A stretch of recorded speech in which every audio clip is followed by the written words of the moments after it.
Good evening. कौन कौन बच्चे आ गए हैं क्लास में? Reena Chauhan good evening, Aanchal good evening, Kumkum good evening, Mansi good evening. Good evening. Akanksha good evening, Nikita good evening. देखिए, आज मैं आपको पहले कराऊंगा बैलेंस ऑफ पेमेंट। देखिए, बैलेंस ऑफ पेमेंट का मतलब क्या है कि कुछ पैसे हमें देने पड़ेंगे। देखिए, अगर मैं बैलेंस ऑफ पेमेंट निकालूं तो सिंपल तरीका है कि हमें देखना होगा कि मेरा एक्सपोर्ट कितने का है। देखिए, एक्सपोर्ट है ना, मान लीजिए एक्सपोर्ट मेरा 500 करोड़ का है और इंपोर्ट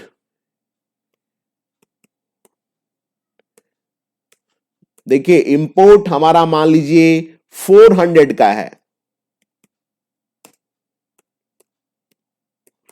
इसका मतलब क्या है कि जो बैलेंस ऑफ पेमेंट हमारा होगा बीओपी, ये हमारा होगा 100 करोड़ का। देखिए, और यहां पे हम क्या कहेंगे कि बीओपी जो हमारा है ये हमारा फेवरेबल है ना, मींस हमारे फेवर में है। मींस अगर एक्सपोर्ट ज्यादा होगा तो वैसे केस में बैलेंस ऑफ पेमेंट क्या होगा, फेवरेबल होगा। इसको हम दो टर्म यूज करते हैं, पॉजिटिव और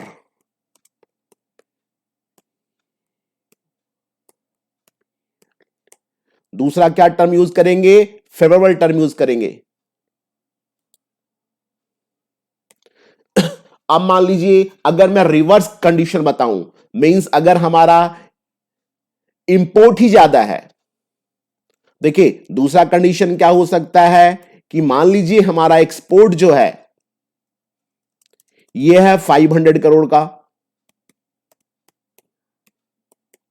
और हमने इंपोर्ट ज्यादा कर लिया,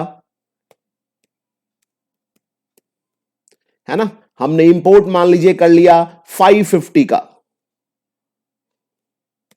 देखिए, इंपोर्ट करेंगे इसका मतलब क्या है, हमें पैसे देने होंगे, मुझे पैसे देने ज्यादा हैं।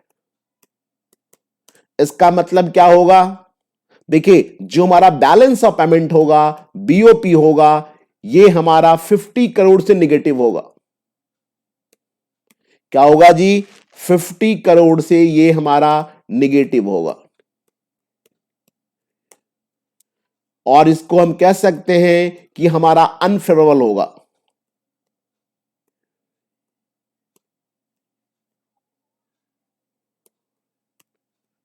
क्या होगा, जो बैलेंस ऑफ पेमेंट हमारा होगा ये अनफेवरेबल होगा। अब देखिए, इन सबको कंट्रोल कौन करता है, इन सब की जो कंट्रोलिंग होती है ये आईएमएफ से होती है। IMF, international Monetary fund. अगर मान लीजिए हमारा बैलेंस ऑफ पेमेंट अनफेवरेबल है और हमारे पास पैसे नहीं हैं, तो वैसे पेज में हम क्या करेंगे, हम जो हमारे पास एसडीआर की राइट है, स्पेशल ड्राइंग राइट, एसडीआर, हम एसडीआर से पे करेंगे, है ना। ये हमेशा चलता है, किसी कंट्री का बैलेंस ऑफ पेमेंट पॉजिटिव होता है तो किसी का निगेटिव होता है।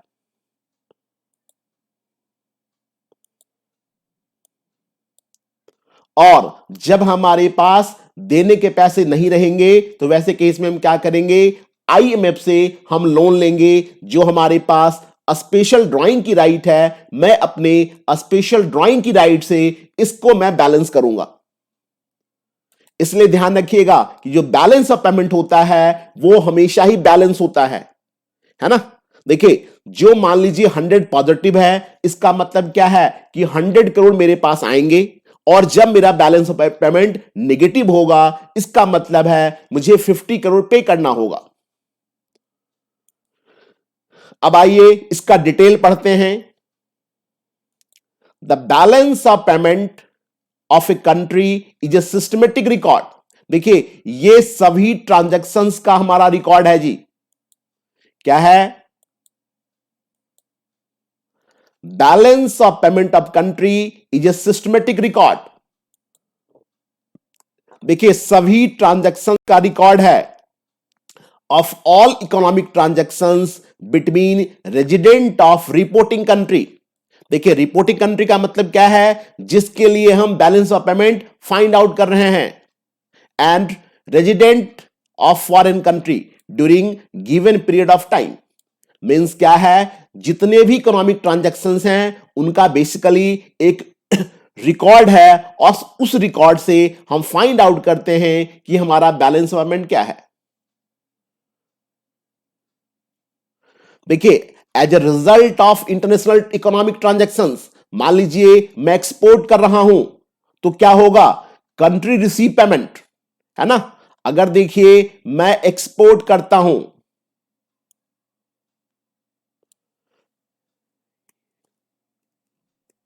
देखिए अगर मैं एक्सपोर्ट करता हूं इसका मतलब क्या है कि कंट्री विल रिसीव पेमेंट,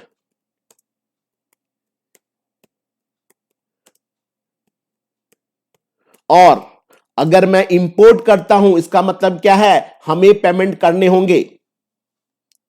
वही देखिए लास्ट में है as a result of international economic transaction. अगर हमने इकोनॉमिक ट्रांजैक्शन किया है, अ कंट्री रिसीव पेमेंट, या तो कंट्री क्या करेगी, पेमेंट को रिसीव करेगी,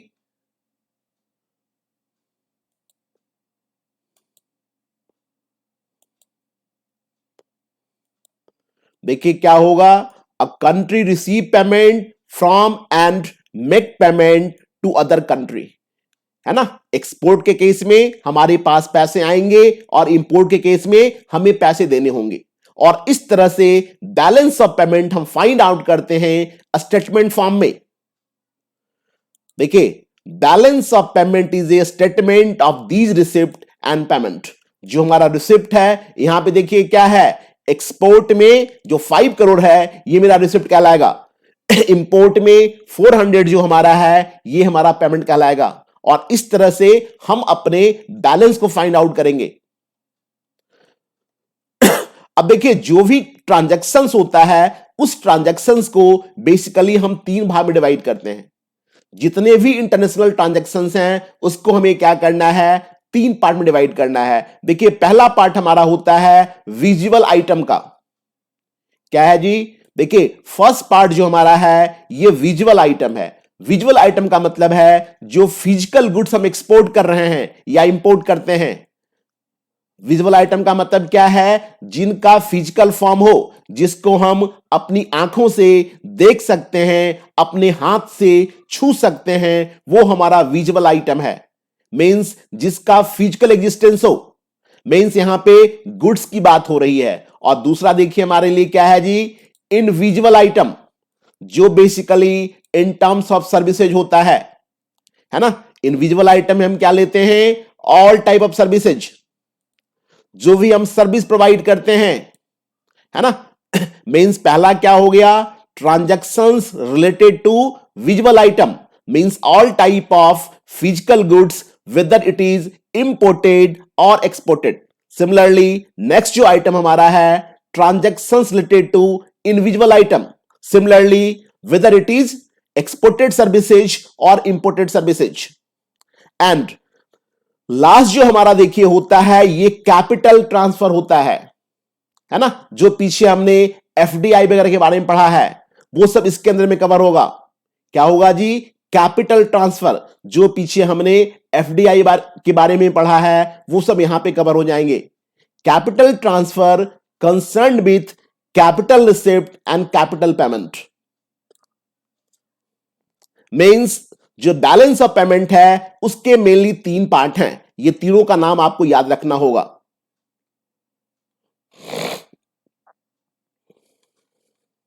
अब देखिए एक और हम टर्म यूज करते हैं, बैलेंस ऑफ ट्रेड। देखिए फर्स्ट के लिए हम टर्म यूज करते हैं बैलेंस ऑफ ट्रेड, जो मेरा पहला आइटम है।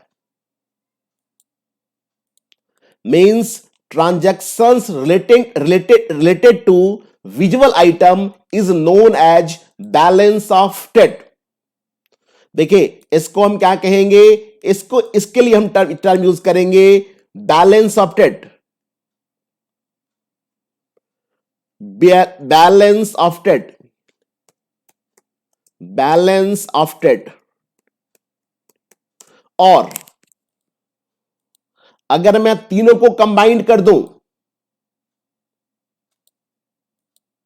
देखिए अगर मैं तीनों को कंबाइंड कर दूं तो इसको हम क्या कहेंगे, इन तीनों के लिए हम टर्म यूज करेंगे बैलेंस ऑफ पेमेंट। इन तीनों के लिए कंबाइंड क्या टर्म यूज करेंगे, बैलेंस ऑफ पेमेंट। मींस यहां पे दो टर्म यूज होते हैं, balance of trade and balance of payment. Balance of trade is basically part of balance of payment. क्या क्या ध्यान रखना है कि बैलेंस ऑफ ट्रेड जो हमारा है बैलेंस ऑफ पेमेंट का एक पार्ट है। क्योंकि बैलेंस ऑफ ट्रेड में सिर्फ और सिर्फ हम विजुअल आइटम को ही लेते हैं, इनविजिबल आइटम को हम नहीं लेते हैं।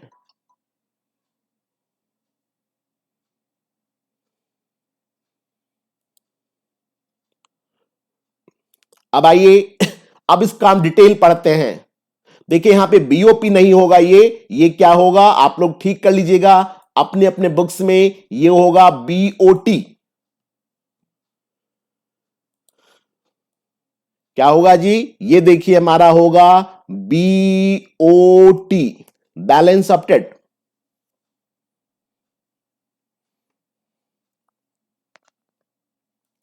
Balance of trade is a systematic record of visual export.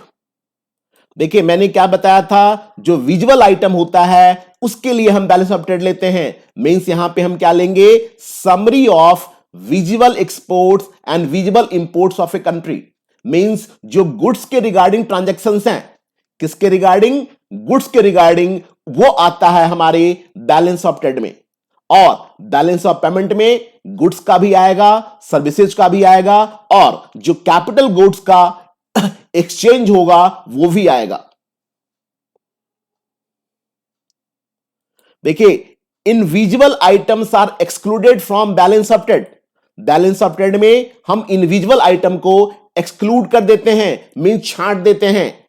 Hence balance of trade take into account the difference between the value of import and exports of physical goods only। क्या ध्यान रखना है कि यहां पे हमने किसको लिया है, सिर्फ फिजिकल गुड्स को लिया है जी। अब देखिए यहां पे दोनों में डिफरेंस दिया गया है कि क्या डिफरेंस हमारा होता है बैलेंस ऑफ पेमेंट में और क्या डिफरेंस है हमारा बैलेंस ऑफ ट्रेड में। देखिए बैलेंस ऑफ ट्रेड में हम क्या ले रहे हैं, ओनली विजिबल आइटम ले रहे हैं। और यहां पे क्या आएगा, सारा आइटम आएगा, मींस तीनों आइटम, चाहे वो विजिबल हो, चाहे वो इनविजिबल हो, या वो कैपिटल रिलेटेड ट्रांजैक्शंस हो।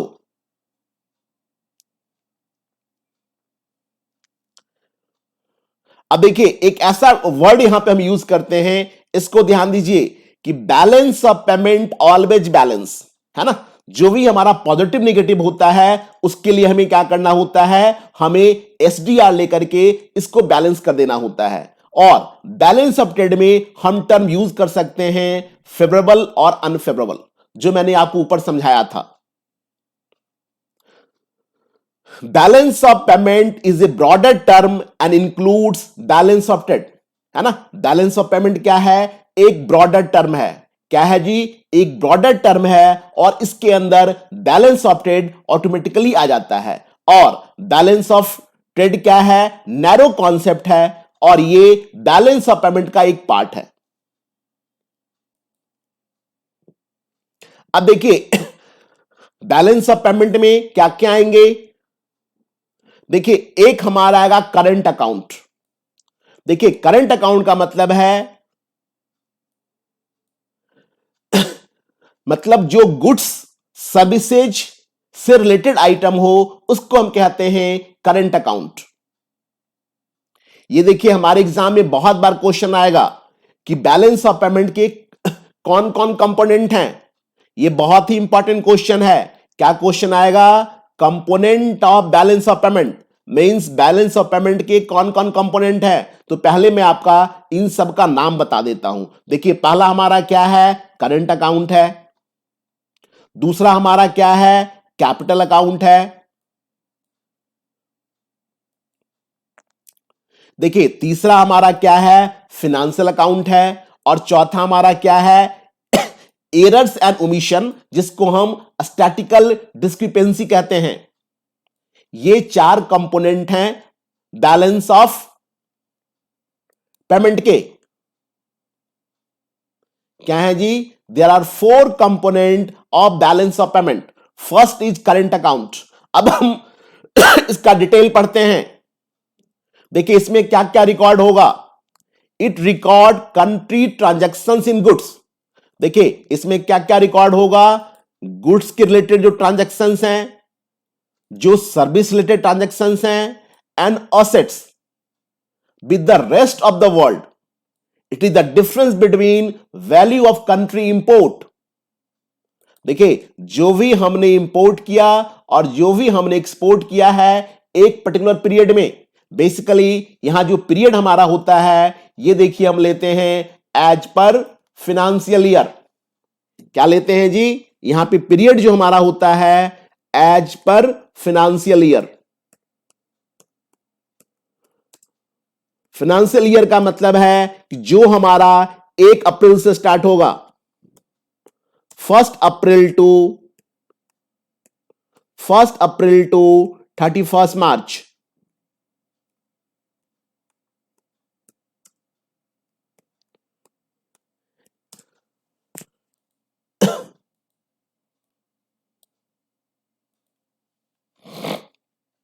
It covers all receipt. देखिए इसके अंदर क्या आएंगे, all the receipt and payment made with respect to raw materials, manufactured goods. देखिए बहुत बार क्या होता है, हम रॉ मटेरियल को इंपोर्ट या एक्सपोर्ट करते हैं। बहुत बार क्या है कि हम गुड्स को मैन्युफैक्चर्ड गुड्स को एक्सपोर्ट या इंपोर्ट करते हैं, तो ये सभी इसके अंदर आ जाएगा। सिमिलरली देखिए जो हमारे यहां टूरिज्म आते हैं, है ना, वो सभी इसके अंदर इंक्लूड होंगे। देखिए अगर हमारे यहां टूरिज्म का बिजनेस बहुत ज्यादा है, अगर हमारे यहां ट्रांसपोर्टेशन का बिजनेस बहुत ज्यादा है, तो इन सब से भी हमारे पास पैसे आते हैं, मींस हमें इनको भी लेना होता है। It also include receipt from engineering, tourism, transportation, business services, stocks and royalty from patent and copyright। means current account में क्या क्या आ गए, गुड्स आ गया, सर्विसेज आ गया, और उसके अलावे जो भी इंजीनियरिंग से हमारे पास पैसे आ रहे हैं, टूरिज्म से पैसे आ रहे हैं, ट्रांसपोर्टेशन से पैसे आ रहे हैं, बिजनेस सर्विसेज से आ रहे हैं, या रॉयल्टी से आ रहे हैं, वो सभी हम यहां पे लेंगे।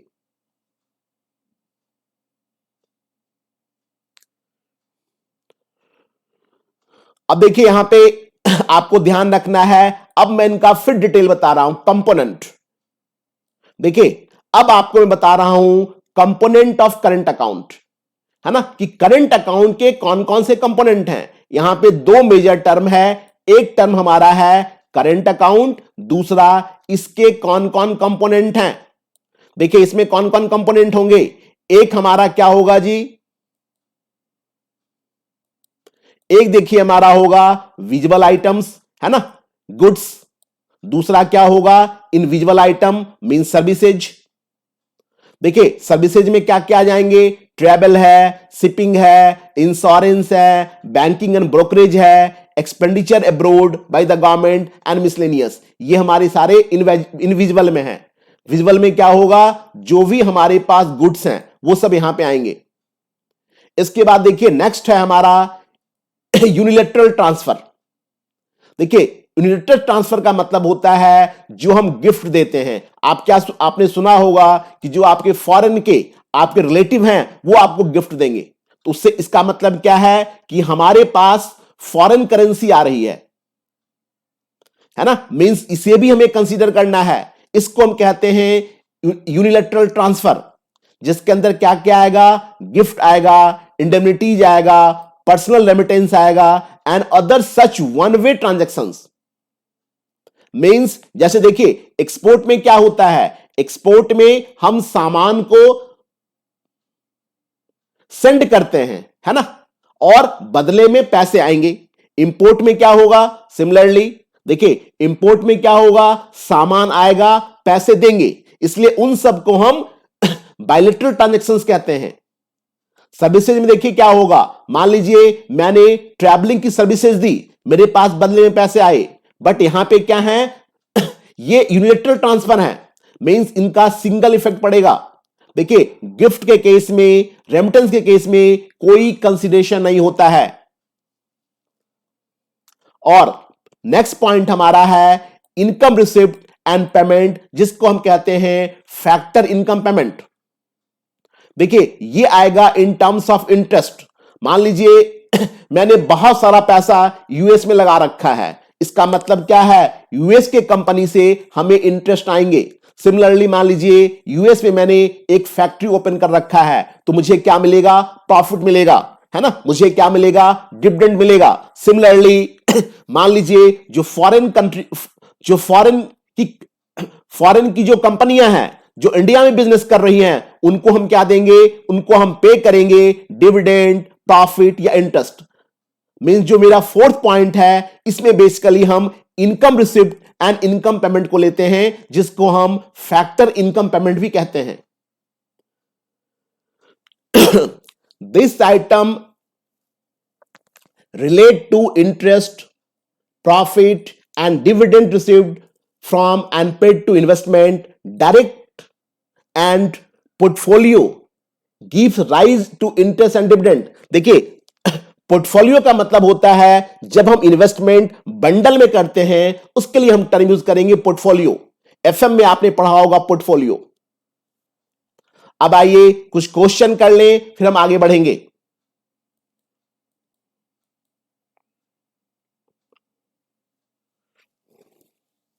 देखिए पहला क्वेश्चन हमारे पास एनबीएस का क्वेश्चन है, आप सभी लोग रिप्लाई करें।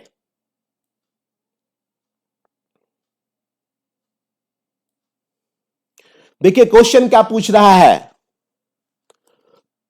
Which of following item is not a component of balance of payment. इनमें से कौन सा आइटम बैलेंस ऑफ पेमेंट का कंपोनेंट नहीं है। देखिए हमने पीछे क्या क्या पढ़ाया जी, देखिए हमने कैपिटल अकाउंट को पढ़ा है, हमने फाइनेंशियल अकाउंटिंग को पढ़ा है।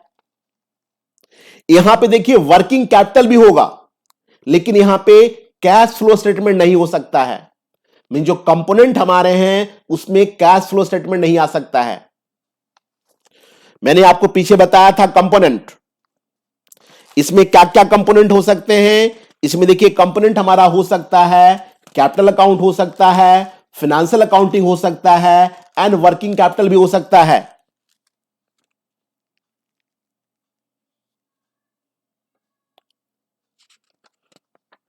देखिए वर्किंग कैपिटल हम बेसिकली करंट अकाउंट के लिए वर्ड यूज करते हैं। किसके लिए वर्ड यूज करते हैं जी, देखिए वर्किंग कैपिटल जो हम वर्ड यूज करेंगे, ये हम करेंगे करंट अकाउंट के लिए, करंट अकाउंट के लिए, है ना। इसका मतलब हमारा आंसर क्या हो जाएगा, इसका मतलब हमारा आंसर हो जाएगा कैश फ्लो स्टेटमेंट।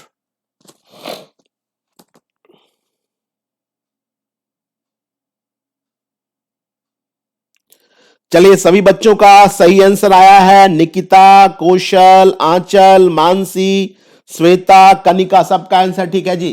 सिमिलरली आइए next question, which of the following is not included. देखिए क्या पूछ रहा है, इनमें से कौन सा इंक्लूड नहीं है इन द करंट अकाउंट। देखिए करंट अकाउंट में कौन सा इंक्लूड नहीं है,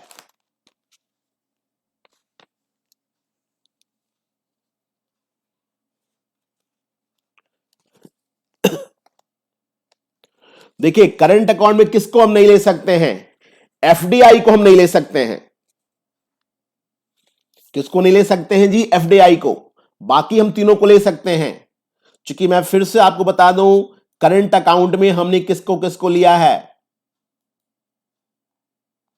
देखिए component of balance of payment on current account हमने क्या लिया? विजिबल आइटम को लिया, है ना। हमने किसको लिया? इनविजिबल आइटम को लिया। और फिर हमने क्या लिया? यूनिलैटरल ट्रांसफर को लिया। फिर हमने क्या लिया? इनकम रिसिप्ट लिया। मींस यहां पे हमारा क्या होगा आंसर? देखिए हमारा एफडीआई इनफ्लो नहीं होगा, क्योंकि एफडीआई इनफ्लो किस में चला जाएगा? ये चला जाएगा देखिए कैपिटल अकाउंट में। किस में जाएगा जी? एफडीआई इनफ्लो जो हमारा जाएगा, ये हमारा जाएगा कैपिटल अकाउंट में। कैपिटल अकाउंट में जाएगा ये, कैपिटल अकाउंट। इसका मतलब है कि हमारा आंसर क्या होगा? हमारा देखिए आंसर डी हो जाएगा।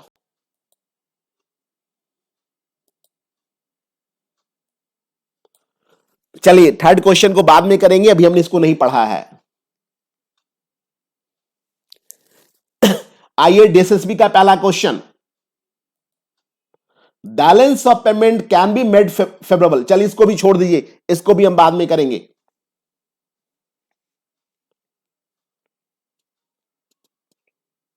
आइए यूपी पीजीटी का पहला क्वेश्चन बताएं आप लोग क्या होगा? यूपी पीजीटी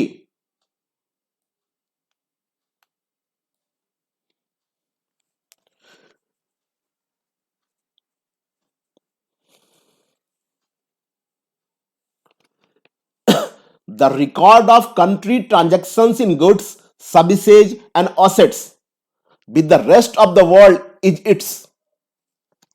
बताइए इसके लिए हम क्या टर्म यूज करेंगे? देखिए यहां पे सारे आइटम आ गए। अगर सिर्फ गुड्स होता तो हम क्या कहते? बैलेंस ऑफ ट्रेड कहते। लेकिन यहां पे गुड्स भी है, सर्विसेज भी है और असेट्स भी है। इसका मतलब इसको क्या कहेंगे? बैलेंस ऑफ पेमेंट कहेंगे। देखिए ध्यान दीजिए, अगर ट्रांजैक्शंस इन गुड्स हो, सिर्फ अगर आपके पास सिर्फ क्वेश्चन इतना पूछे, ट्रांजैक्शंस इन गुड्स, तो आपका आंसर क्या होगा? तो आपका आंसर होगा बैलेंस ऑफ ट्रेड। क्या होगा? Balance of trade. लेकिन यहां पे तीनों आइटम है, इसका मतलब क्या आंसर हो जाएगा? Balance of payment. हमारा आंसर डी हो जाएगा।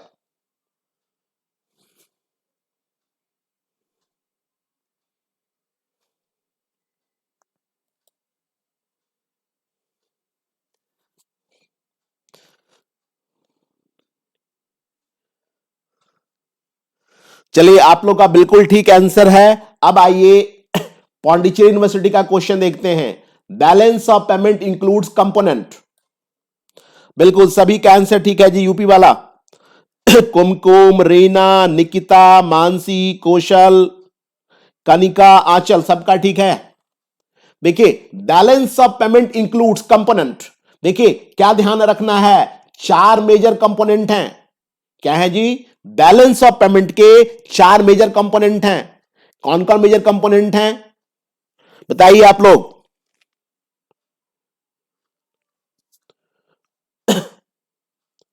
देखिए एक तो हमारा करंट अकाउंट है, एक हमारा कैपिटल अकाउंट है, और करंट अकाउंट में ही हमारे पास यूनिलैटरल पेमेंट है, और लास्ट हमारा है ऑफिशियल सेटलमेंट। क्योंकि देखिए बी नहीं हो सकता है, सी नहीं हो सकता है, डी नहीं हो सकता है। मींस क्या हो जाएगा? मेरा ए आइटम हो जाएगा। कौन कौन देखिए हमारे पास है? करंट अकाउंट है, कैपिटल अकाउंट है और ऑफिशियल सेटलमेंट है। सेम क्वेश्चन देखिए हमारे पास सेट कॉमर्स में है ना जी। सेम क्वेश्चन है वही आंसर होगा। क्या आंसर हो जाएगा? ए आंसर हो जाएगा हमारे पास। अब आइए balance of payment can be made favourable if. चलिए इसको भी हम बाद में करेंगे, अभी इसको हमने नहीं पढ़ा है।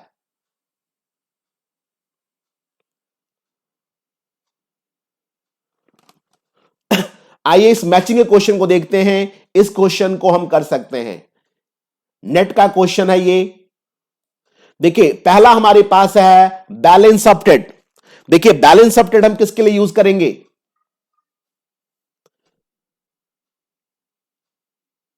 देखिए बैलेंस ऑफ ट्रेड हम यूज करेंगे जहां पे गुड्स वाली बात होगी।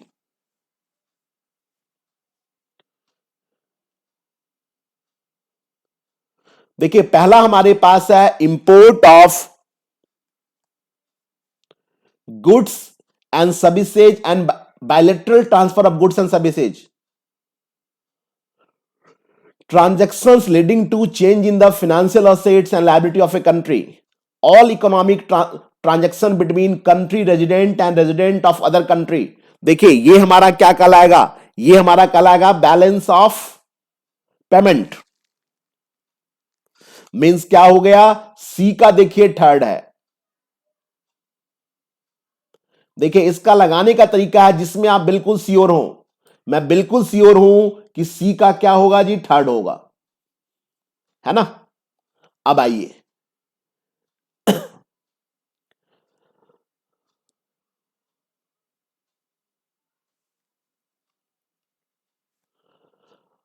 Current account.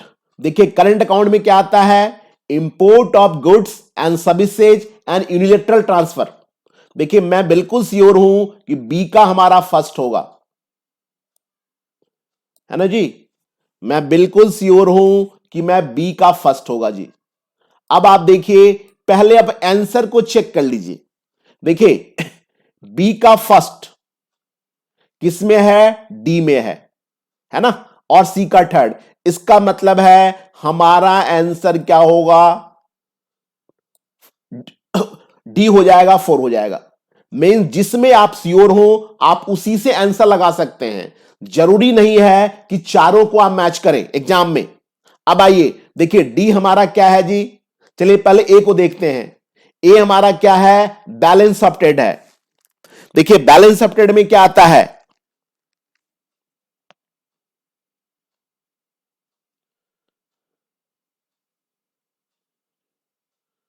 देखिए बैलेंस ऑफ ट्रेड में यहां पे सबसे अच्छा हमारे पास क्या है, value of export and imports of a country, है ना। मींस ये कहीं ना कहीं गुड्स को रिलेट कर रहा है, इसलिए हमें क्या करना है, हमें करना है ए का डी।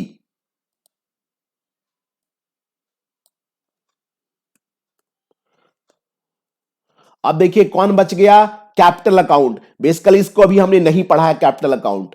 देखिए इसका क्या होगा जी, transactions leading to change in the financial assets and liabilities. तो इस तरह से मैचिंग के क्वेश्चन को हम करेंगे, जिसमें आप श्योर हो पहले उसको लगाइए, फिर आप आंसर को वहीं पे लगा सकते हैं। जरूरी नहीं है कि चारों आप लगाएं, जनरली क्या होगा एक या दो से ही आंसर आपका लग जाएगा। ये देखिए ट्रिक है मैचिंग के क्वेश्चन को सॉल्व करने का।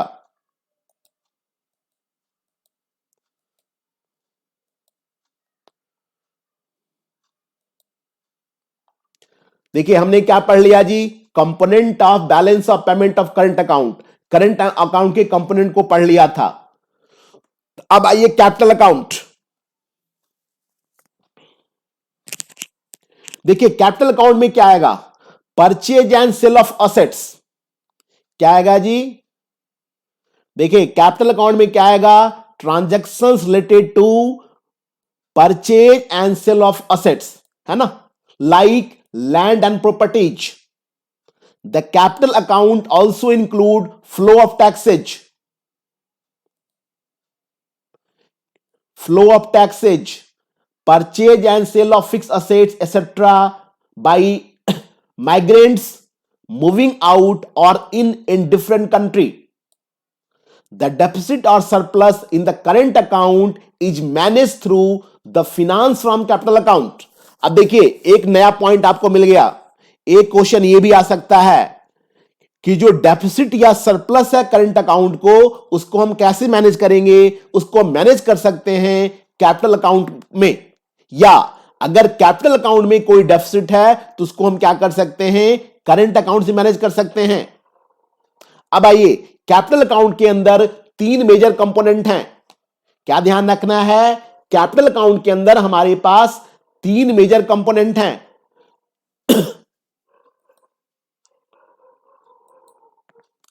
There are 3 major elements of capital account. देखिए पहला हमारे पास क्या है, लोन एंड बोरोइंग, दूसरा क्या है, इन्वेस्टमेंट, इसी को हम एफडीआई कहते हैं। क्या कहते हैं, इसी के लिए हम टर्म यूज करते हैं FDI, FDI foreign direct investment. और तीसरा देखिए हमारे पास क्या है, फॉरेन एक्सचेंज रिजर्व। देखिए फॉरेन एक्सचेंज रिजर्व जो आरबीआई के पास होता है, क्या है जी, फॉरेन एक्सचेंज रिजर्व कहां होगा, जो भी कंट्री का सेंट्रल बैंक होगा, और इंडिया का सेंट्रल बैंक कौन है, आरबीआई है, तो आरबीआई के पास जो रिजर्व हैं वो इसके कंपोनेंट हैं। अब देखिए क्वेश्चन क्या बन सकता है कि जो आरबीआई के पास रिजर्व हैं वो बैलेंस ऑफ पेमेंट के किसके कंपोनेंट माने जाएंगे।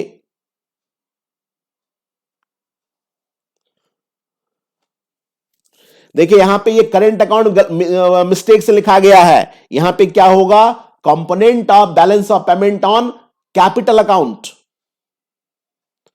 आप लोग कृपया करके ठीक कर लीजिए, यहां पे करंट की जगह पे क्या होगा, कैपिटल अकाउंट होगा।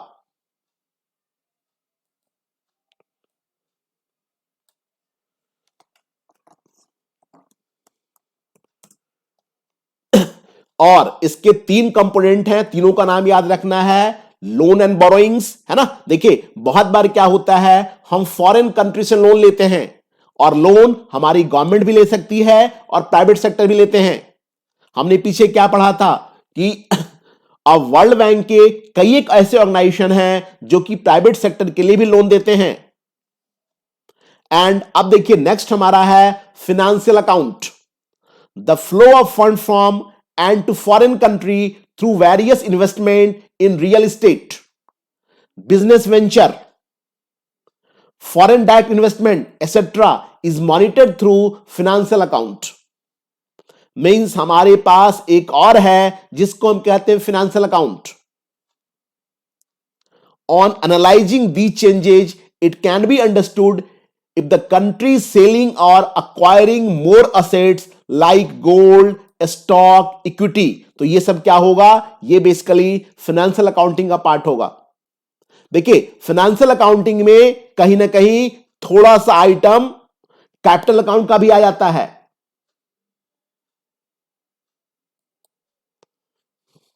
अब आइए लास्ट हमारा है एरर्स एंड ओमिशंस, है ना, जिसको हम स्टैटिकल डिस्क्रिपेंसी भी कहते हैं। मींस कुछ ऐसे आइटम हैं जो कहीं ना कहीं इस रिकॉर्डिंग में रह जाता है।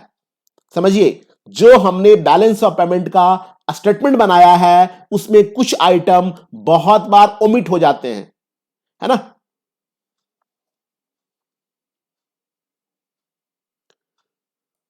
देखिए according to double entry book keeping system, every credit there exists a matching debit and thus there must be balance in BOP। देखिए in reality it is very difficult to record all the entry। Real में यह संभव नहीं है कि हर एक transactions को हम रिकॉर्ड करें in the balance of payment accurately and some is not zero in practice. देखिए क्या होता है, बहुत सारे ट्रांजैक्शंस को हम रिकॉर्ड करना भूल जाते हैं। मान लीजिए मैंने एक पेन ड्राइव मंगाया यूएसए से। अब देखिए जब मैं यूएसए से पेन ड्राइव मंगा रहा हूं तो मेरी पेमेंट कैसे होगी, वो देखिए डॉलर में ही होगी। भले ही मैं इंडियन रुपी देता हूं लेकिन उस व्यक्ति को वो डॉलर में मिलेगा। और हो सकता है इसकी रिकॉर्डिंग इंपोर्ट में नहीं हुई हो क्योंकि मैंने इंडिविजुअली इसको मंगा लिया है। तो ये डिफरेंस कहां आएगा, ये डिफरेंस देखिए आएगा एरर एंड ओमिशन में, और इसी को हम कहेंगे स्टैटिकल डिस्क्रिपेंसी, जो कि किसी ट्रांजैक्शंस के रिकॉर्ड नहीं करने के कारण राइज होगा।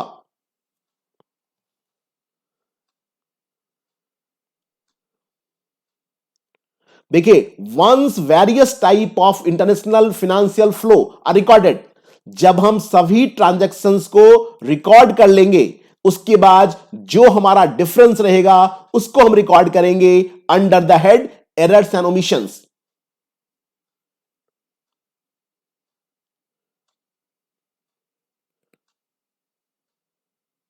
देखिए कुछ और भी रीजन होते हैं, जैसे मान लीजिए merchandise is shipped in March, सामान वहां से मार्च में चला है, however payment are received in April, है ना, तो ये भी रीजन हो सकता है। इसको बेसिकली हम कहते हैं टाइमिंग डिफरेंस।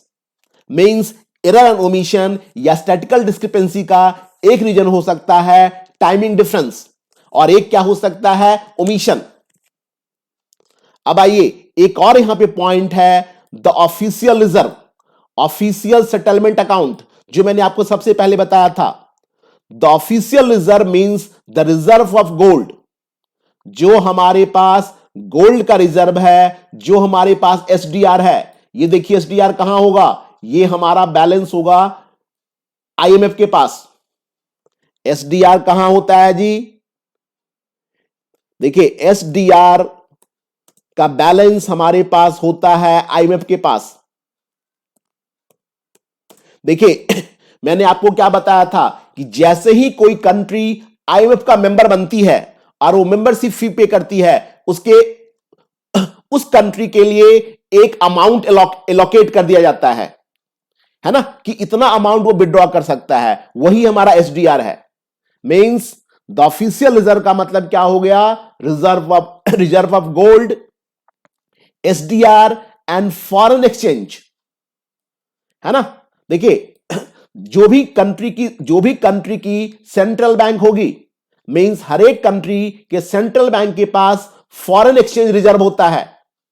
जैसे इंडिया में ये आरबीआई के पास होगा। आपने सुना होगा कि पीछे आरबीआई के पास बहुत ज्यादा फॉरेन एक्सचेंज हो गया था, है ना। इन सबको हम क्या कहेंगे, ऑफिशियल रिजर्व कहेंगे। मींस ऑफिशियल रिजर्व के अंदर तीन मेजर आइटम हैं, कौन कौन, reserve of gold, SDR and foreign exchange. देखिए एसडीआर को हम पेपर गोल्ड भी कहते हैं, और इसके लिए एक और हम टर्म यूज करेंगे, आर्टिफिशियल करेंसी, है ना।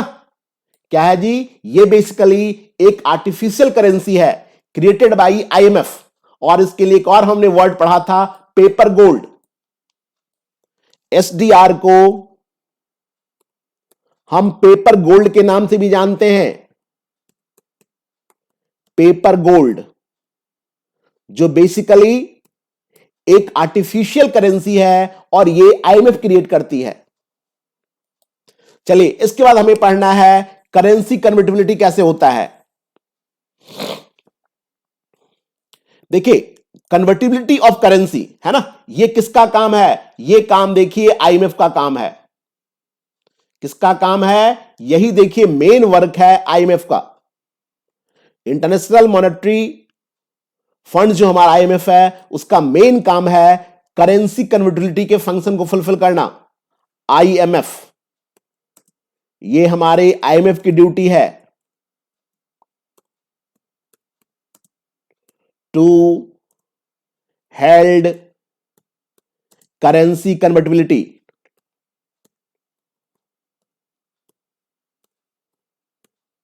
करेंसी कन्वर्टिबिलिटी,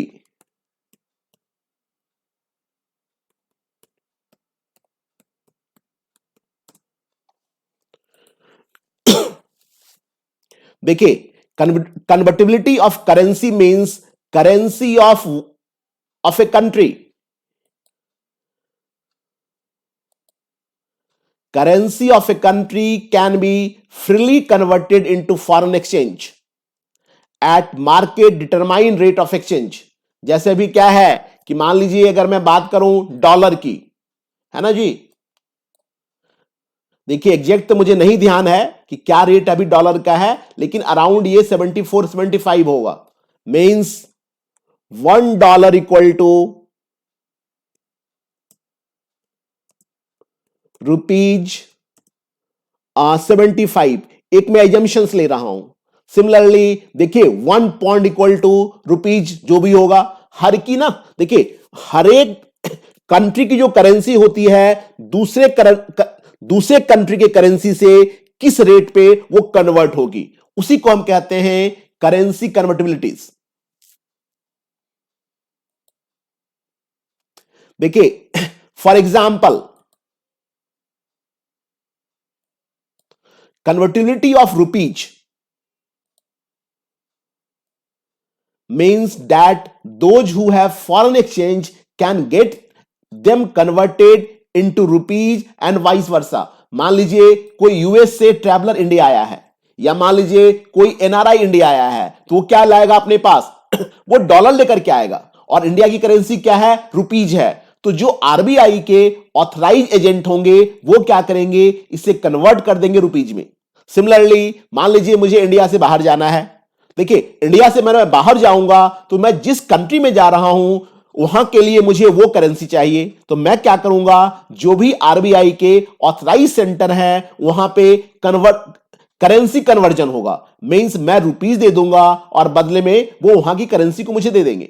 यही हमारा है करेंसी कन्वर्टिबिलिटी। देखिए, the exporter and other who receive, जो भी हमारे एक्सपोर्टर हैं या जो भी हमारे ट्रैवलर हैं, जो भी हमारे टूरिस्ट हैं, उन सबको इसकी जरूरत पड़ती है।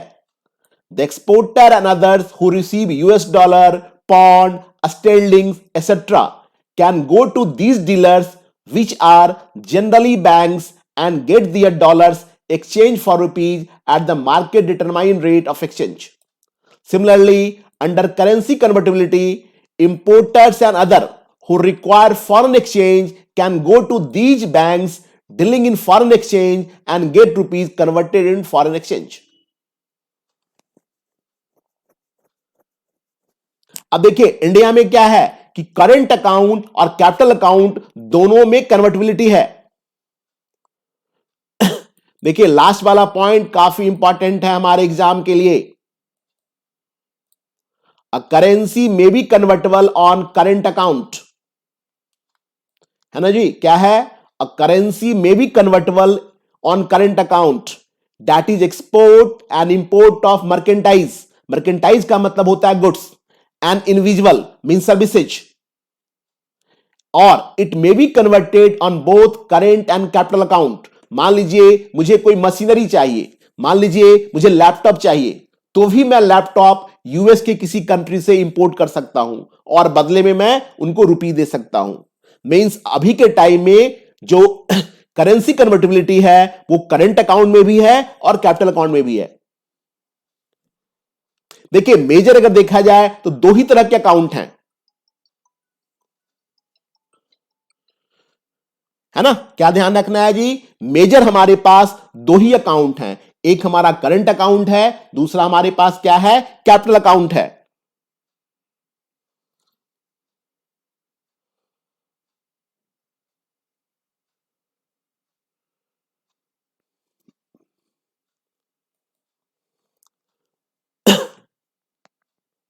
अब आइए थोड़ा इसका डिटेल पढ़ लेते हैं। Current account convertibility. Current account convertibility allow free inflow. देखिए, अगर करंट अकाउंट कन्वर्टिबिलिटी है, इसका मतलब क्या है? Free inflow and outflow of foreign currency for all purpose including resident Indians buying foreign goods. जो इंडिया के लोग रहने वाले हैं ये क्या कर सकते हैं? फॉरेन गुड्स एंड सर्विसेज को इंपोर्ट कर सकते हैं। Indian selling foreign goods and services, Indian receiving and sending remittance, assessing foreign currency for travel, study abroad, medical tourism purpose, ये सभी हमारे क्या कहलाएंगे? ये सभी कहलाएंगे करंट अकाउंट कन्वर्टिबिलिटी। इसके बाद देखिए दूसरा हमारा क्या है? Current account capital account convertibilities. Freedom to convert rupees into any foreign currency and foreign currency back into rupees for capital account transactions। देखिए यहां पे हम क्या लेंगे? जैसे मैंने बताया था कोई भी असेट्स,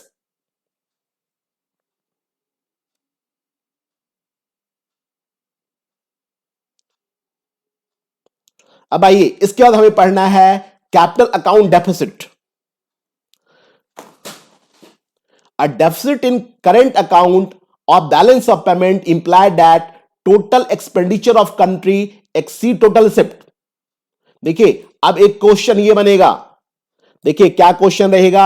आपको लिखा रहेगा कि टोटल एक्सपेंडिचर, क्या रहेगा जी? टोटल एक्सपेंडिचर exceed from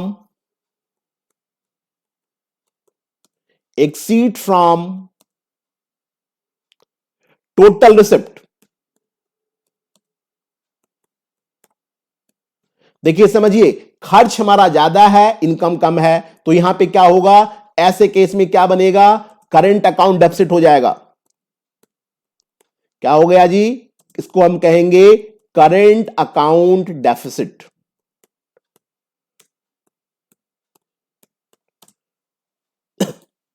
तो ये क्वेश्चन हमारे एग्जाम में आता है। अब देखिए एक बड़ा अच्छा पॉइंट यहां पे है, the deficit in current account is not always bad. Current account का अगर डेफिसिट है, इसको हमेशा बैड नहीं माना जाता है। इसलिए बैड नहीं माना जाता है कि अगर हम एक्सपेंडिचर कर रहे हैं, इसका मतलब है कि हम भविष्य में इनकम भी जनरेट करेंगे। It may be good sign और bad sign depending on the growth and efficiency of the domestic industry. If domestic industry of an economy is efficient and rapidly growing, it attract foreign investment which accelerate the pace of economic growth. Hence, current account deficit is healthy sign for such an economy as the capital account surplus as a result of foreign investment adjust currency account deficit। खैर देखिए ये हमारे काम का नहीं है, हमारे काम का ऊपर वाला पॉइंट है, चूंकि हमारे क्वेश्चन इसके आएंगे। अब देखिए disequilibrium in balance of payment. देखिए पीछे मैंने आपको क्या बताया था, फेवरेबल अनफेवरेबल, उसी के लिए बेसिकली हम टर्म यूज करते हैं डिसइक्विलिब्रियम। क्या टर्म यूज करते हैं जी, disequilibrium in balance of payment. देखिए ये कब होगा, एक्सेस डेबिट, है ना, क्या होगा जी, अगर डेबिट ज्यादा होगा, ओवर क्रेडिट, तो क्या होगा कि बैलेंस ऑफ पेमेंट में डिसइक्विलिब्रियम आ जाएगा। Disequilibrium in balance of payment is said to be occur when there is a excess of debit, payment over receipt in the current account that is not balanced by autonomous capital inflow but require some accommodating transaction such as loss of foreign exchange reserve, official borrowings और the depreciation और devaluation of domestic currency. देखिए अगर balance of payment में disequilibrium रहेगा, है ना, means अगर debit ज्यादा है, तो वैसे केसेस में क्या प्रॉब्लम आ सकती है कि आपका फॉरेन एक्सचेंज कम हो सकता है ना, या तो फॉरेन रिजर्व आपका कमेगा, या क्या होगा, ऑफिशियल बोरोइंग आपकी बढ़ जाएगी, या आपको क्या करना हो सकता है, अपने रुपीज का डिवैल्यूएशन करना पड़ सकता है। देखिए क्या क्या हो सकता है, फॉरेन एक्सचेंज आपका कम हो सकता है, या ऑफिशियल बोरोइंग आपका बढ़ जाएगा, मींस आपका एसडीआर बढ़ जाएगा, या क्या हो सकता है, आपको अपने करेंसी को डिप्रिसिएट करना पड़ेगा, डिवैल्यूएशन करना पड़ेगा, जो कि 1991 में इंडिया को करना पड़ा था अपने बैलेंस ऑफ पेमेंट को सही करने के लिए। अब देखिए लास्ट में एक क्वेश्चन हमारा इससे भी आता है, balance of payment can be made favourable. देखिए अगर हमें अपने बैलेंस ऑफ पेमेंट को फेवरेबल करना है तो हम क्या कर सकते हैं। देखिए बुक्स में 3 रीजन बताए गए हैं। अगर मैं एक्सपोर्ट को बढ़ा दूं, है ना, क्या करें जी, अगर मैं अपने एक्सपोर्ट को बढ़ाता हूं तो क्या होगा, बैलेंस ऑफ पेमेंट हमारे लिए फेवरेबल हो जाएगा। फिर मैं क्या कर सकता हूं, डिक्रीज इंपोर्ट, अगर मैं इंपोर्ट को डिक्रीज करता हूं। और तीसरा हमारे पास क्या है, डिवैल्यूएशन ऑफ मनी, मैं अपने मनी को डिवैल्यूएशन करता हूं। देखिए डिवैल्यूएशन ऑफ मनी का क्या इंपैक्ट पड़ता है, इट में अल्टीमेटली इंक्रीज एक्सपोर्ट। देखिए जब मैं अपने मनी की वैल्यू कम करूंगा तो क्या होगा, इससे एक्सपोर्ट हमारा इंक्रीज होगा और हमारा इंपोर्ट डिक्रीज होगा।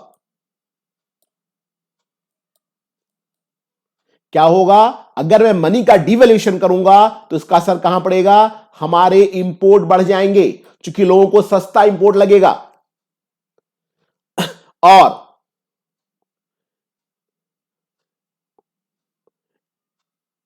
इंक्रीज एक्सपोर्ट और डिक्रीज इंपोर्ट, ये दोनों इफेक्ट पड़ता है डिवैल्यूएशन ऑफ मनी का। इसलिए जब हमें बैलेंस ऑफ पेमेंट की प्रॉब्लम होती है तो हम मनी को डिवैल्यूएट करते हैं, मींस मनी की वैल्यू को कम कर देते हैं। अब आइए बचे हुए क्वेश्चन को देखते हैं, कौन कौन क्वेश्चन रह गया था।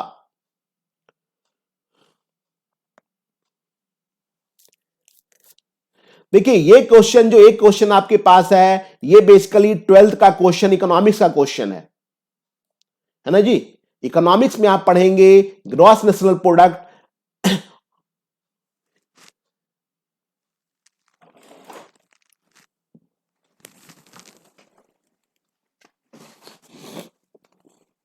बताइए आप लोग क्या आंसर होगा। बेसिकली ये क्वेश्चन जो है ना इकोनॉमिक्स का क्वेश्चन है, 12th के इकोनॉमिक्स में भी आपको ये टॉपिक पढ़ना है।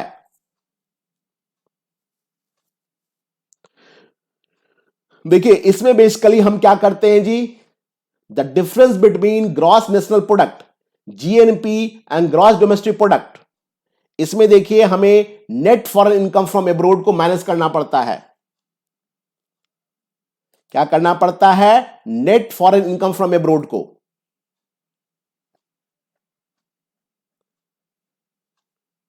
देखिए ग्रॉस डोमेस्टिक प्रोडक्ट में जब हम नेट इनकम फ्रॉम एब्रोड को माइनस करेंगे तो क्या निकल जाएगा, हमारे पास नेट निकल जाएगा।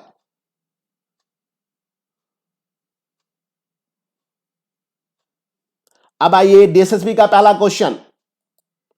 ये क्वेश्चन बहुत बार हमारे पेपर में आते हैं।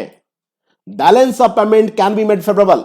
मैंने आपको क्या बताया था कि हम या तो मनी की वैल्यू कम करेंगे, मींस डिवैल्यूएशन करेंगे, या क्या करेंगे, अपने एक्सपोर्ट को बढ़ाएंगे और मैं इंपोर्ट को कम करूंगा। इसमें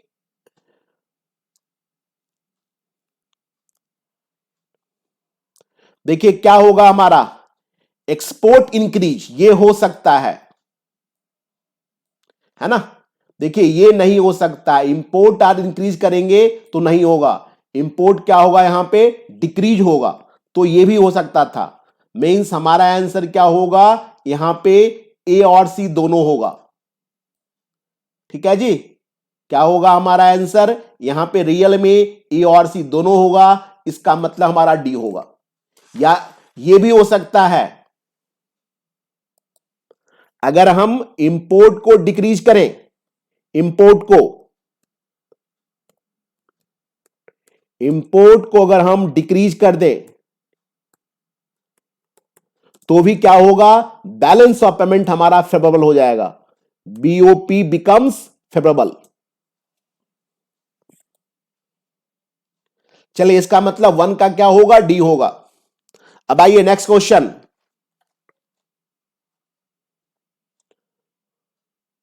ये क्वेश्चन भी देखिए डीएसएसबी का क्वेश्चन है।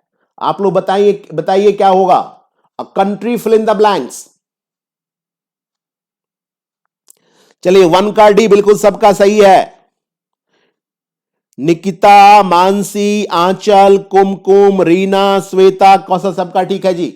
Next question, a country fill in the blanks is the difference between the value of country import and export over time. देखिए इसको हम क्या कर सकते हैं, देखिए इसके लिए करंट अकाउंट हम कर सकते हैं, है ना। इसके लिए क्या कर सकते हैं जी, करंट अकाउंट कर सकते हैं, क्योंकि देखिए बाकी कोई इसका मतलब ही नहीं है। परचेजिंग पावर पैरिटी अलग चीज है, ग्रॉस नेशनल प्रोडक्ट अलग है, फॉरेन एक्सचेंज रिजर्व अलग है। मींस यहां पे सिर्फ और सिर्फ जो हमारे काम का बचता है वो ए बचता है।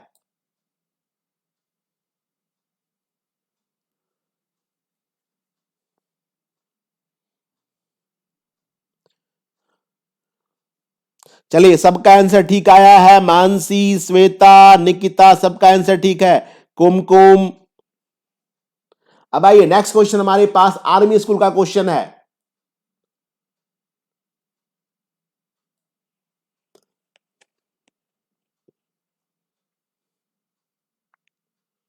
देखिए when credit balance is invisible account, देखिए क्रेडिट ज्यादा है, क्रेडिट जाना ज्यादा हमेशा हमारे लिए अच्छी बात है ना जी। क्या कह रहा है, credit balance in individual account is greater. Credit ज्यादा है इसका मतलब क्या है, सरप्लस होगा, है ना। देखिए सिंपल सी बात ध्यान रखना है, क्रेडिट अगर ज्यादा है तो क्या होगा, सरप्लस होगा। क्रेडिट इज ग्रेटर तो क्या होगा, ये देखिए सरप्लस होगा। और अगर डेबिट ज्यादा होगा तो डेफिसिट होगा। डेबिट इज ग्रेटर तो क्या होगा, देखिए ऐसे केस में हमारा क्या होगा, डेफिसिट होगा।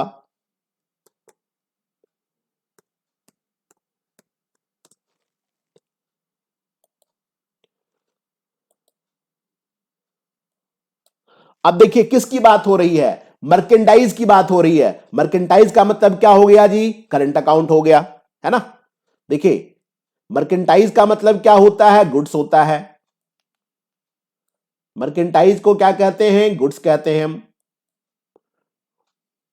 तो चूंकि मर्केंटाइज की बात है, इसका मतलब क्या होगा, ये गुड्स को रिलेट कर रहा है, इसका मतलब क्या होगा, करंट अकाउंट सरप्लस होगा,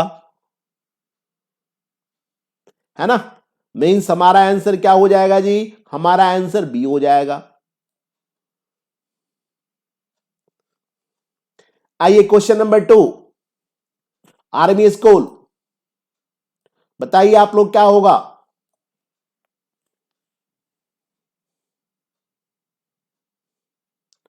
चलिए बिल्कुल सभी का आंसर ठीक है, आर्मी स्कूल। निकिता, आकांक्षा, रीना, मानसी, कौशल, श्वेता सबका ठीक है। देखिए if the convertibility of currency is restricted to certain foreign currency transactions, देखिए अगर हमने करेंसी में कोई रेस्ट्रिक्शंस लगा दिया, इसको हम क्या कहेंगे, इसको हम कहेंगे पार्शियल, क्या कहेंगे जी, इसको हम कहेंगे पार्शियल कन्वर्टिबिलिटी।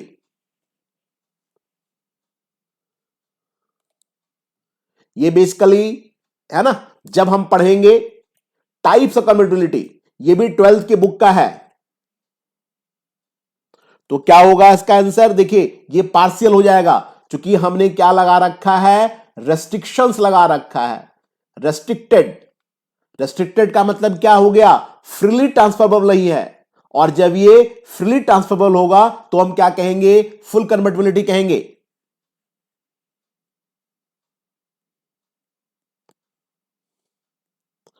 चलिए सबका आंसर आप लोग का ठीक आया है, कुमकुम, आकांक्षा, रीना, श्वेता सबका आंसर ठीक है।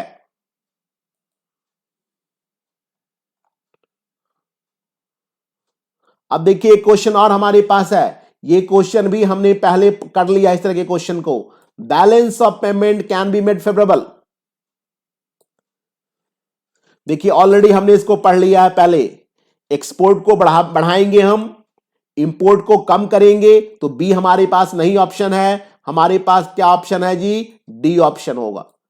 क्योंकि एक्सपोर्ट को इंक्रीज करेंगे, मनी की वैल्यू कम करेंगे, और इंपोर्ट को हम डिक्रीज करेंगे।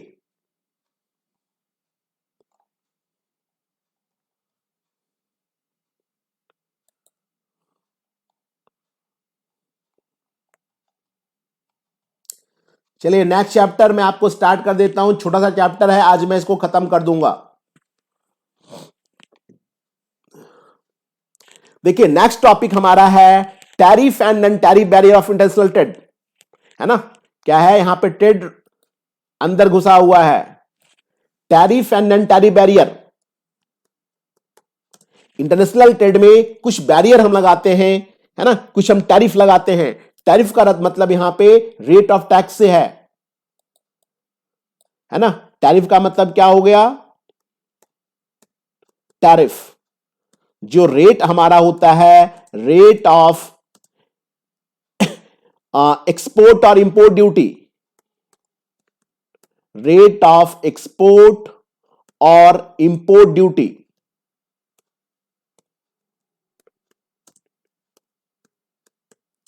देखिए अगर हमें अपने एक्सपोर्ट को कम करना है, इंपोर्ट को बढ़ाना है, तो टैरिफ भी एक रोल प्ले करता है, ध्यान दीजिए, है ना। समझिए, अगर मैं इंपोर्ट ड्यूटी बढ़ा दूंगा,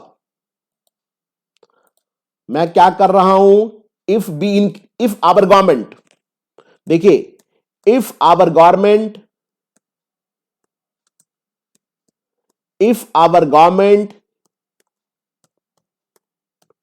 है ना, अगर हमारी गवर्नमेंट इंक्रीज इंपोर्ट ड्यूटी, अगर हमारी गवर्नमेंट इंपोर्ट ड्यूटी बढ़ाती है तो इसका क्या इंपैक्ट पड़ेगा, देखिए इंपैक्ट, देखिए इसका इंपैक्ट क्या पड़ेगा, इंपोर्ट महंगा हो जाएगा, मींस हमारा इंपोर्ट घट जाएगा। If our government increase import duty, impact क्या पड़ेगा, इंपोर्ट विल डिक्रीज।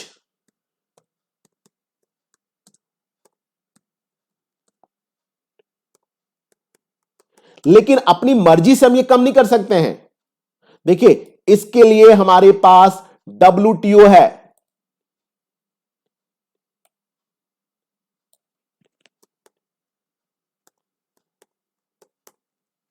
क्या है जी, इसके लिए हमारे पास WTO है, हर का एक लिमिट फिक्स किया गया है कि हम कितना कम कर सकते हैं, कितना ज्यादा कर सकते हैं। सिमिलरली, अगर मान लीजिए हमारी गवर्नमेंट एक्सपोर्ट ड्यूटी को बढ़ाती है ना, क्या होती है जी, अगर मान लीजिए हमारी गवर्नमेंट एक्सपोर्ट ड्यूटी को बढ़ाती है तो क्या होगा, हमारा एक्सपोर्ट कम हो जाएगा। धीरे धीरे गवर्नमेंट क्या कर रही है, एक्सपोर्ट ड्यूटी को कम कर रही है, जिससे हमारा एक्सपोर्ट बढ़ रहा है। उतना ही नहीं, गवर्नमेंट ड्यूटी ड्रॉबैक देती है, मींस अगर हम चीजों को एक्सपोर्ट करेंगे तो बाद में हमें जो हमारा टैक्स लगा है वो वापस मिल जाएगा। इससे क्या होता है, हमारा एक्सपोर्ट का बढ़ावा मिलता है। तो कहीं ना कहीं जो टैरिफ हमारे लिए है, ये एक बैरियर है इंटरनेशनल ट्रेड का। आइए इसी का हम डिटेल देखते हैं। Barriers to international business, international business के क्या क्या बैरियर हैं। देखिए, पहला बैरियर हमारे पास है टैरिफ बैरियर, दूसरा हमारे पास है नॉन टैरिफ बैरियर, मींस हम टैक्स तो नहीं लगा रहे हैं लेकिन हम रेस्ट्रिक्शंस लगा दिए हैं। देखिए क्या हमने किया है, टैक्स को हमने नहीं रखा है लेकिन हमने कोटा फिक्स कर दिया, इससे ज्यादा सामान आप लेके नहीं आ सकते हैं। जैसे मान लीजिए कोई टूरिस्ट इंडिया से बाहर जाता है, तो जब वो इंडिया आएगा तो एक फिक्स रहता है, इतना ग्राम गोल्ड लेके आ सकते हैं, इतना सामान आप लेकर के आ सकते हैं। तो ये हमारे क्या हैं, ये सब हमारे नॉन टैरिफ बैरियर हैं। मींस जो बैरियर हैं इनको हम दो भाग में डिवाइड करेंगे। अब देखिए, टैरिफ बैरियर में सबसे पहला जो हमारा है, ये हमारा इंपोर्ट ड्यूटी है। मींस जब हम सामान को इंपोर्ट करते हैं तो हमें गवर्नमेंट को टैक्स देना पड़ता है। मान लीजिए चाइना से इंडिया सामान आ रहा है, तो अगर 2000 का सामान है और 20% टैक्स है, तो देखिए ये सामान कितने का हो जाएगा, 240 का हो जाएगा। अब देखिए, इंपोर्ट ड्यूटी के अंदर दो तरह की ड्यूटीज हैं, एक हमारा है स्पेसिफिक ड्यूटी और दूसरा हमारा होता है एड वोल्यूम ड्यूटीज, है ना। इंपोर्ट ड्यूटी के दो टाइप हैं। स्पेसिफिक ड्यूटी का मतलब है जहां ड्यूटी लगा हुआ है according to per unit of volume. देखिए, जहां पे ड्यूटी लगा हुआ है वॉल्यूम के हिसाब से, वेट के हिसाब से, लेंथ के हिसाब से, तो वैसे केस में इसको हम कहते हैं स्पेसिफिक ड्यूटी। और एड वॉल्यूम टैरिफ में क्या होता है, percentage of value of goods. मान लीजिए अगर 1 लाख का गुड्स है, समझिए, है ना। देखिए एड वॉल्यूम ड्यूटी क्या होगा, मान लीजिए मैंने 1 लाख रुपए का सामान लाया है, ₹1 लाख का,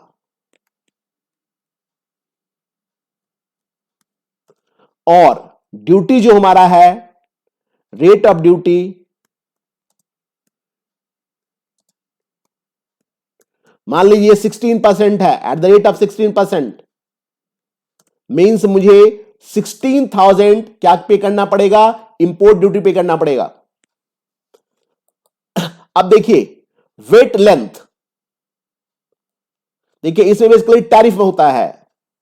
इस तरह से अप टू 10 kg,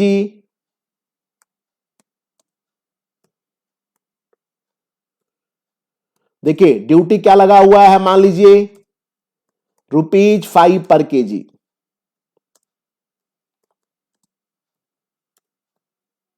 है ना। सिमिलरली मान लीजिए 10 to 100, इस तरह से टैरिफ होते हैं, है ना।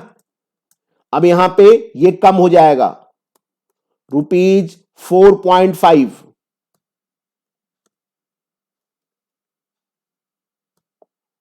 $4.5।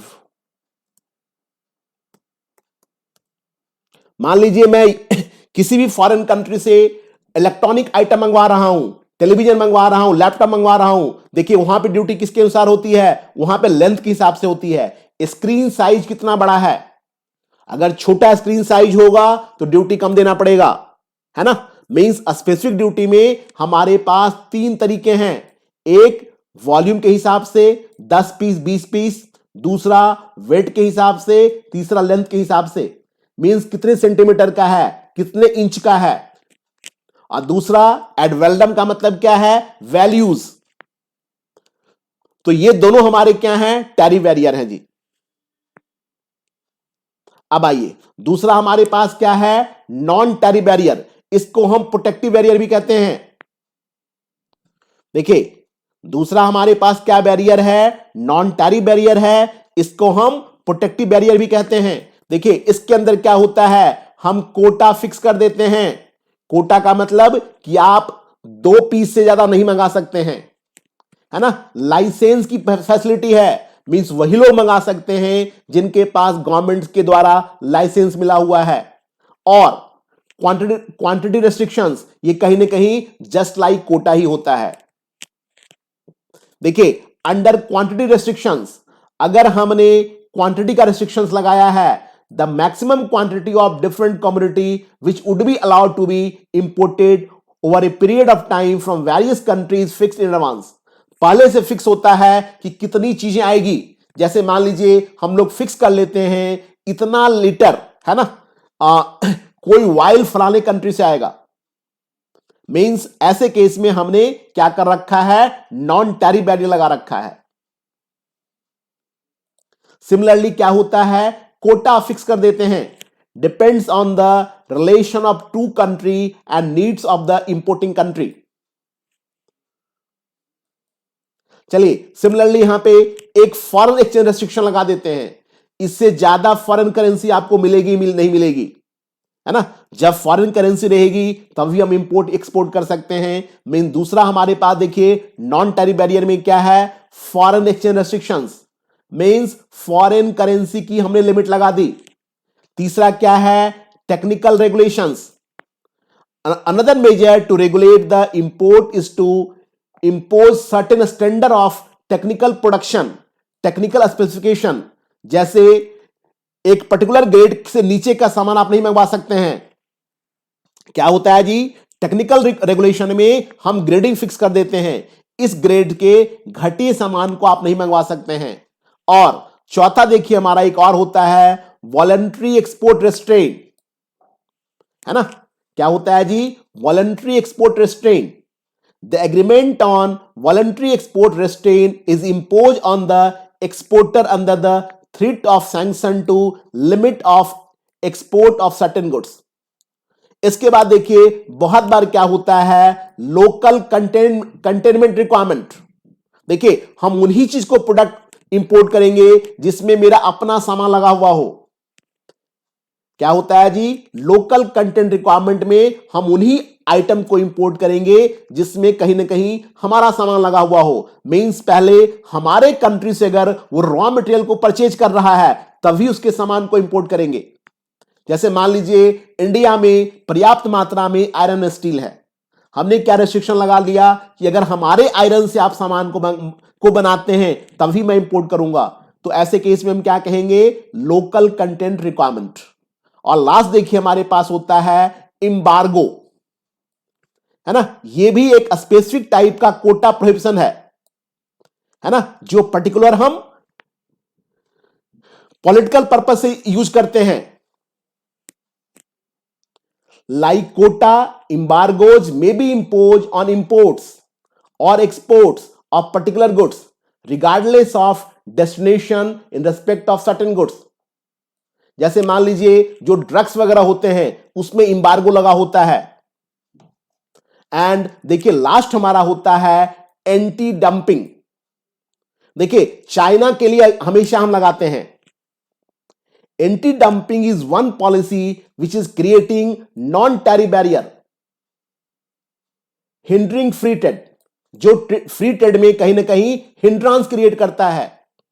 If a company export a product at a price lower than one charge in its home market, मान लीजिए चाइना में मोबाइल फोन 10,000 का मिलता है, लेकिन वही फोन अगर इंडिया में वो 8,000 में सेल करे, है ना, इसका इंपैक्ट क्या पड़ेगा कि इंडिया का होम मार्केट बिल्कुल डिस्ट्रॉय कर जाएगा. तो वैसे केस में इंडियन गवर्नमेंट क्या करेगी, एंटी डंपिंग ड्यूटी लगाएगी. देखिए डंप का मतलब होता है कि अपने गुड्स को दूसरे कंट्री में सस्ते रेट पे सेंड करना, उसी को हम डंप का वर्ड यूज करते हैं. देखिए export price is lower than home market price, है ना. मैंने क्या बताया कि मान लीजिए कोई फोन चाइना में 10,000 रुपए का मिलता है, लेकिन इंडिया में वो 8,000 में ही सेल कर रहा है. इसका मकसद क्या है, इसका पर्पस है कि इंडिया के डोमेस्टिक इंडस्ट्री को डिस्ट्रॉय करना. तो वैसे केस में हमारी गवर्नमेंट क्या करेगी, एंटी डंपिंग लगाएगी. इंडिया हमेशा लगाती है चाइना पे ये ड्यूटी. इसके लिए एक्साइज में और कस्टम में एक सेक्शन ही है 8C के नाम से, जो स्पेसिकली सिर्फ चाइना पे अप्लाई होता है. यहां पे एक और वर्ड हम यूज कर सकते हैं, when imported goods are being sold at an unfair price in host country. Host country में क्या होगा, अनफेयर प्राइस में सेल होगा, तो इसको भी हम कहते हैं एंटी डंपिंग. देखिए इस टॉपिक से कम क्वेश्चन हमारे एग्जाम में आते हैं.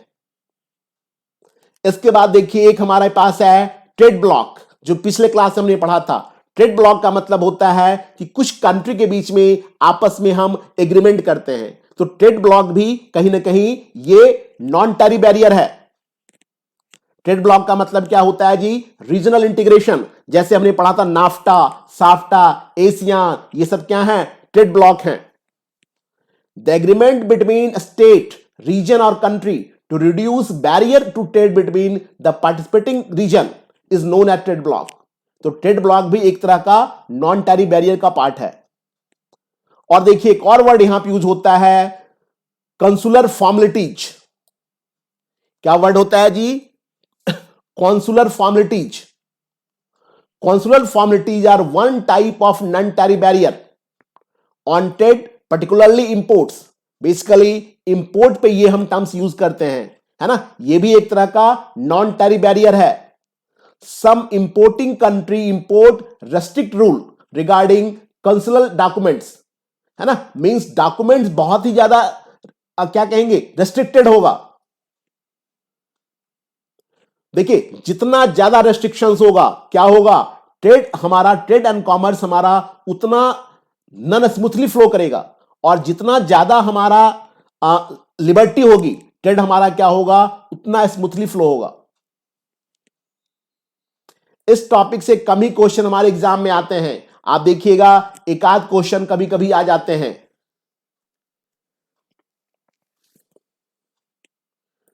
देखिए पहला क्वेश्चन हमारे पास एनबीएस का क्वेश्चन है, is said to be have occurred when imports are being sold at unfair price. देखिए क्या हो रहा है जी, imports are being sold at unfair price.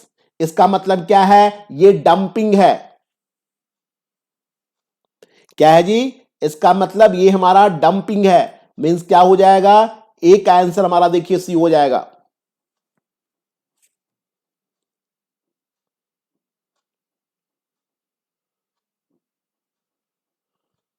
चलिए बिल्कुल सही आप लोगों का आंसर है एनबीएस 1 का सी.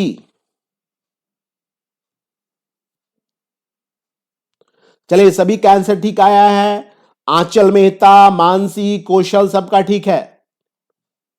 अब देखिए नेक्स्ट हमारे पास है डीएसएसबी का क्वेश्चन है, find the old odd one देखिए क्या पूछ रहा है जी, इनमें से कौन सा ऑड है ना, मींस अलग तरह का है with regard to tariff and non tariff barrier.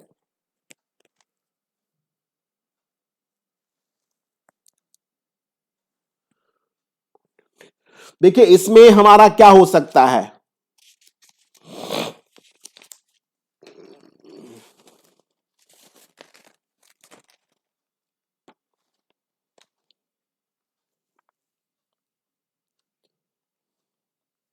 देखिए इसका आंसर हमारा होगा इंपोर्ट ड्यूटी।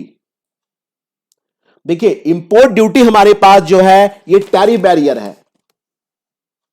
क्या है जी, इंपोर्ट ड्यूटी जो हमारे पास है ये मेरा टैरिफ बैरियर है, टैरिफ।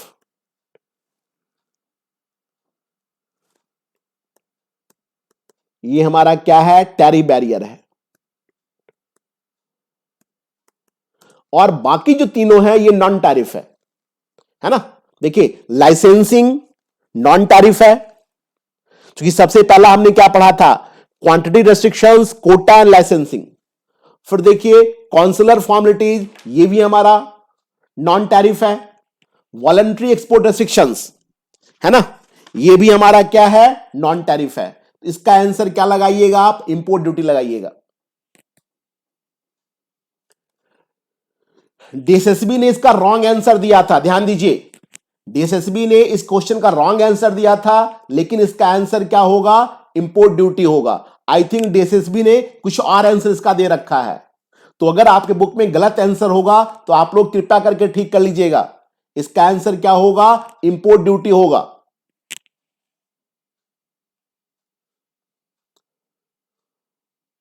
चलिए क्वेश्चन नंबर 2 बताइए आप लोग क्या होगा।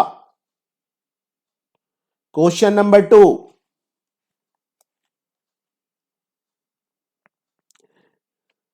देखिए आप लोगों ने, मुझे लग रहा है आंसर की देख के आंसर बोल रहे हैं। देखिए पीछे तीनों का नाम मैंने आपको बताया है नॉन टैरिफ में। देखिए कॉन्सुलर फॉर्मेलिटीज है, देखिए क्लियरली लिखा हुआ है, और one type of non tariff barrier, आप लोग गूगल पे देख सकते हैं इसके बारे में, नॉन टैरिफ बैरियर है ये। देखिए दूसरा हमारे पास क्या है,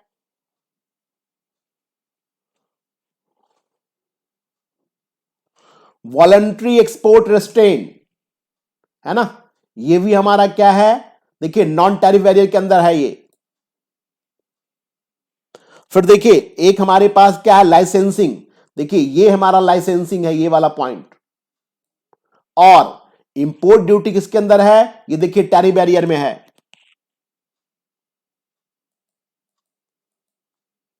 चलिए question number 2 fill in the blanks है, एक्सपोर्ट बाय कंट्री और company of a product at a price that is lower in the foreign market. देखिए यही मेरा डंपिंग है। क्या है जी, इसी को हम डंपिंग कहते हैं। डंपिंग में क्या करते हैं, हम सस्ते में सामान बेच देते हैं उसके इंडस्ट्री को डिस्ट्रॉय करने के लिए।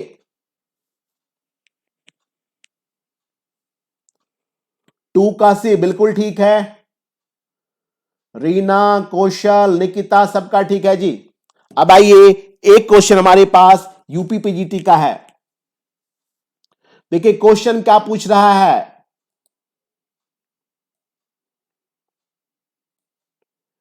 Which one of the following is a not non tariff barrier.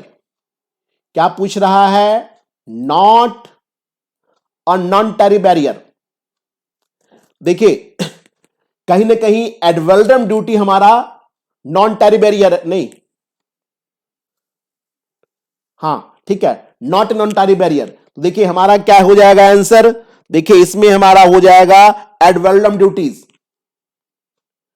चूंकि voluntary export restrain, environmental protection law, ये भी कहीं ना कहीं हमारे लिए एक नॉन टैरिफ बैरियर ही है।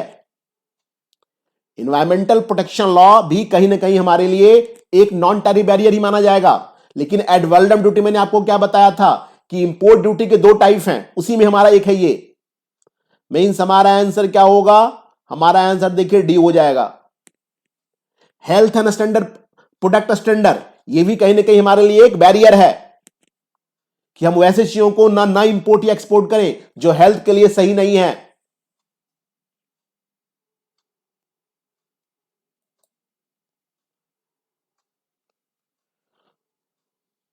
चलिए इस तरह आईबी मैंने आज खत्म कर दिया है। कल मेरी क्लास नहीं है क्योंकि कल मैं ट्रेन में रहूंगा। मैं परसों की क्लास के बारे में मैं परसों इन्फॉर्म करूंगा आपको, क्योंकि कल मैं ट्रैवलिंग कर रहा हूं तो कल मेरी क्लास ऑफ है। अब परसों देखिए जैसा कंडीशन रहेगा उसके हिसाब से मैं आपको फिर नोटिफाई करूंगा। तब तक के लिए शुभ रात्रि।